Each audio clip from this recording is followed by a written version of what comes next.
There is a specific kind of quiet that settles into a home when you have lived inside it for a very long time. A silence that feels less like emptiness and more like a heavy, unseen companion. At 79 years old, I have learned that the hardest part of aging is not the stiffness in your joints or the way your hands begin to tremble when you hold a teacup. The true hardship is something far more subtle. It is the slow, agonizing realization that the people you brought into this world, the people you fed and bathed and loved with every ounce of your being, are beginning to look right through you.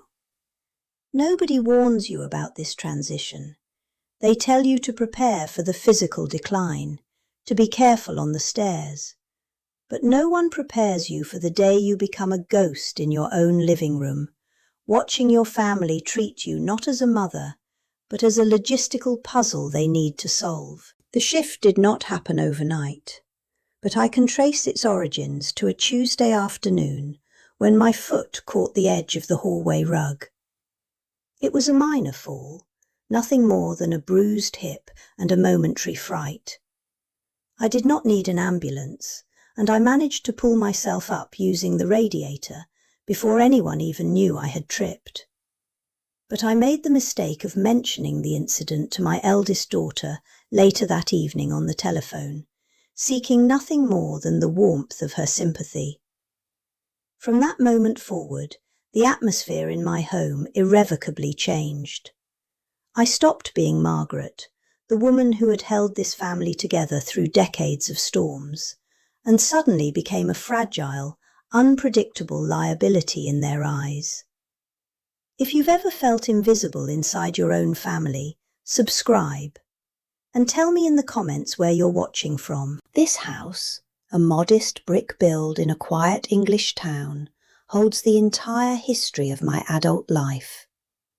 My husband and I bought it when the roof still leaked and the garden was nothing but weeds. I nursed him through his final, agonizing years of illness in the front bedroom, holding his hand through the darkest nights while trying to shield our 3 children from the worst of the despair. Every scratch on the skirting boards, every creak of the floorboards carries a memory of a life I built from almost nothing. Yet, in the weeks following my fall, this sanctuary began to feel like borrowed territory.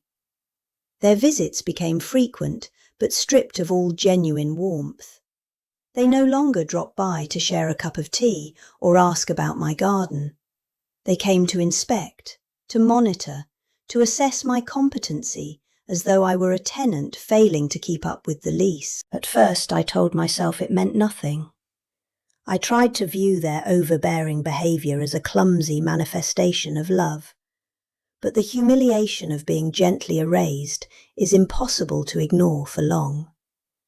It crystallised the afternoon my youngest son insisted on driving me to a routine medical appointment.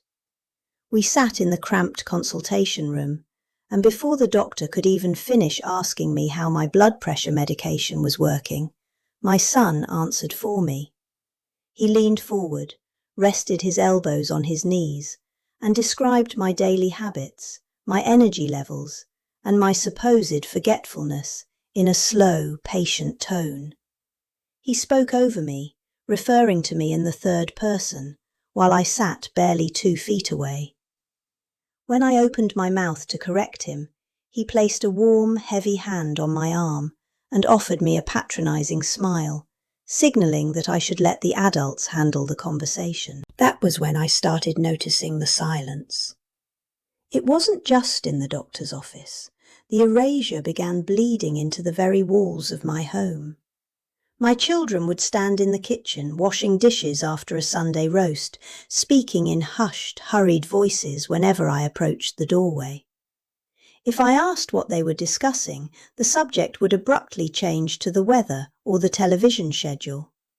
The grandchildren, who used to sit at my feet begging for stories about my youth, now slouched on my sofas, entirely consumed by their glowing screens, barely offering a grunt of acknowledgement when I offered them a plate of biscuits. I was physically present, yet entirely emotionally disconnected from the heartbeat of my own family. The boundaries of my independence continued to shrink without my consent.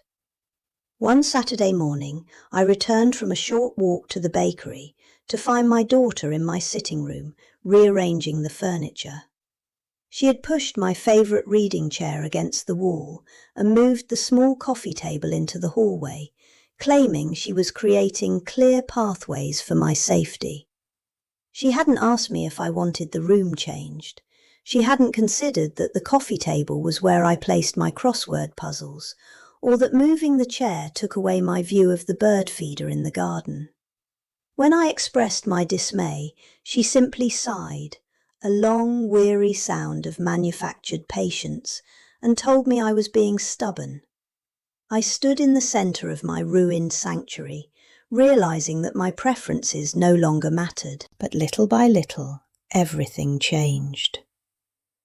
I began to withdraw into myself during our family gatherings. I would set the table, fold the napkins, pour the water, and then sit in silence at the head of the board while they talked across me. If I suggested a different way to prepare the holiday meal or offered an opinion on the news, my words were met with polite nods before the conversation seamlessly flowed back to their interests. They treated me with a sterile, efficient kindness, the sort of polite endurance you offer to a stranger on a train. I swallowed my pride with every mouthful of food, telling myself that this was simply the price of growing old, that I should be grateful they were even visiting me at all. I still didn't understand what hurt the most.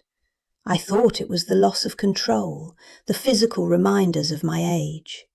But the true source of my grief was waiting for me in a forgotten corner of my own dining room. It was a rainy Thursday afternoon.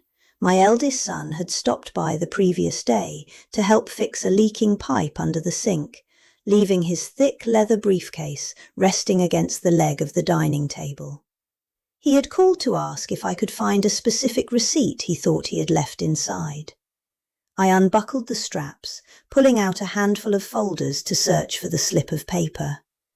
What I found instead was a manila envelope with my name written across the top in his neat, hurried handwriting. I opened it without thinking, assuming it contained copies of my utility bills or the insurance papers we had discussed a year ago.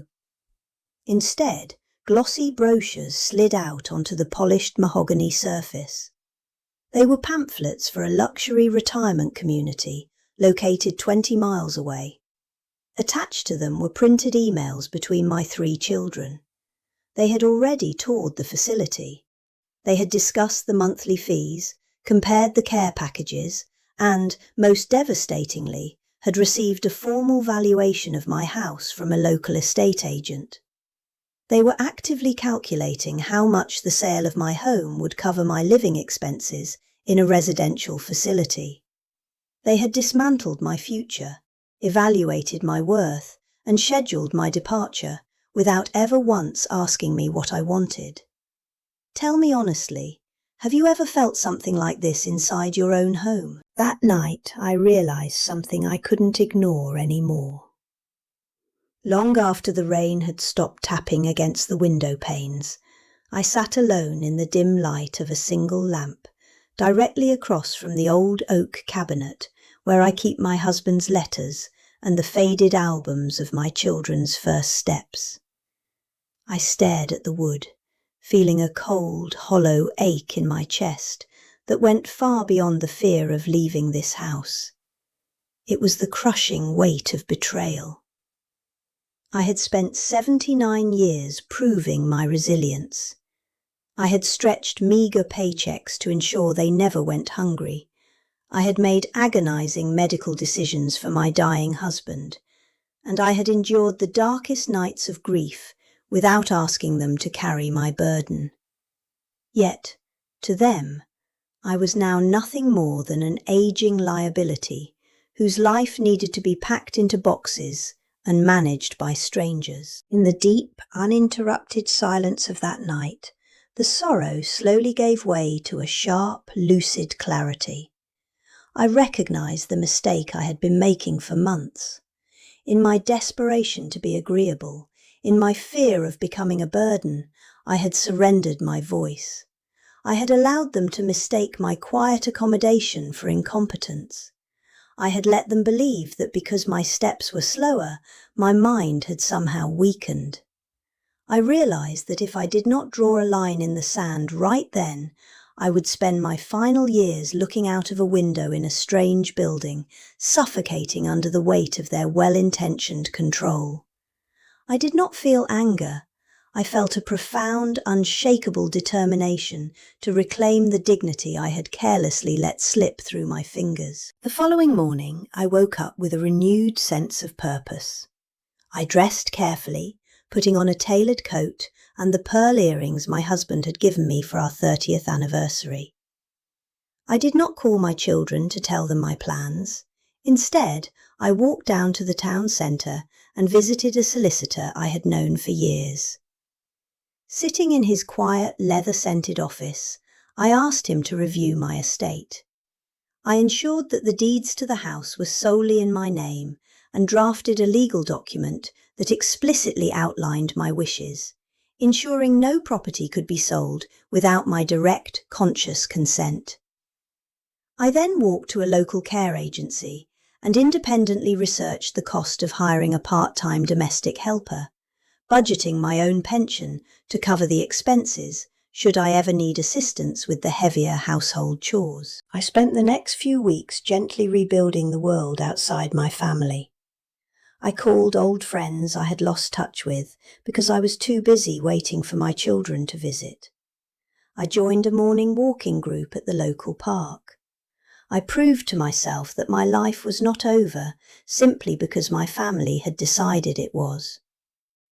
Only when my confidence was firmly rooted back in my own bones did I invite my 3 children over for Sunday tea. I baked a lemon drizzle cake, set out the good china, and waited. They arrived together, carrying the usual frantic energy of their busy lives, complaining about traffic and work, utterly oblivious to the shift in the atmosphere. We sat in the sitting room. I poured the tea, handed out the plates, and let them chatter for a few minutes. Then I placed my cup delicately on its saucer and looked at each of them. I did not raise my voice. I did not cry. I spoke with the quiet, absolute authority of a woman who knows exactly who she is. I told them I had found the folder. I watched the colour drain from my eldest son's face, and I saw my daughter's hand freeze midway to her mouth. Before they could launch into their rehearsed excuses about safety and love, I held up a hand. I thanked them for their concern, acknowledging that the fear of me getting hurt was terrifying for them. But then I told them, with unwavering eye contact, that concern does not grant ownership over my life. I explained that I was not a child to be managed behind closed doors.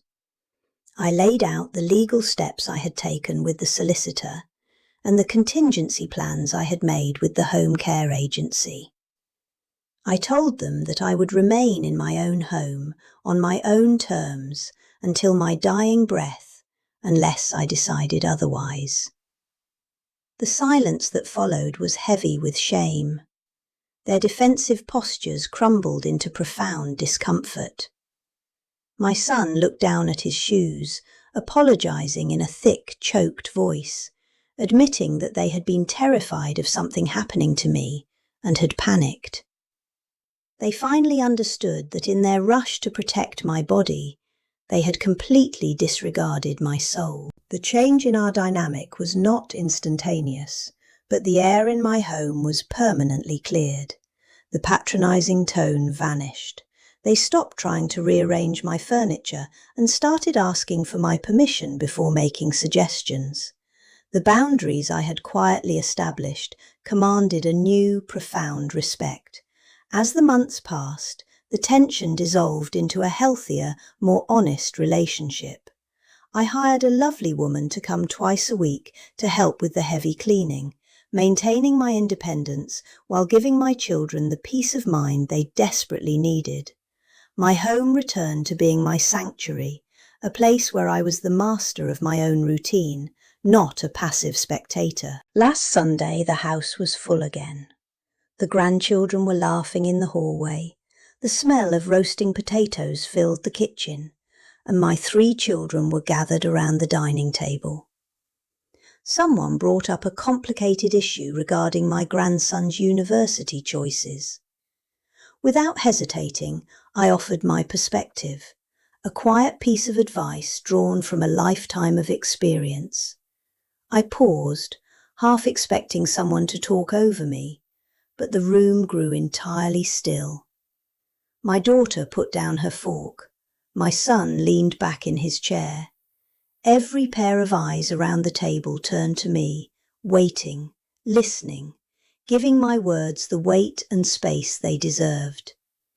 In that simple, quiet moment of respect, I felt an overwhelming sense of peace. Tell me, when people stop seeing your worth, how do you remember who you are?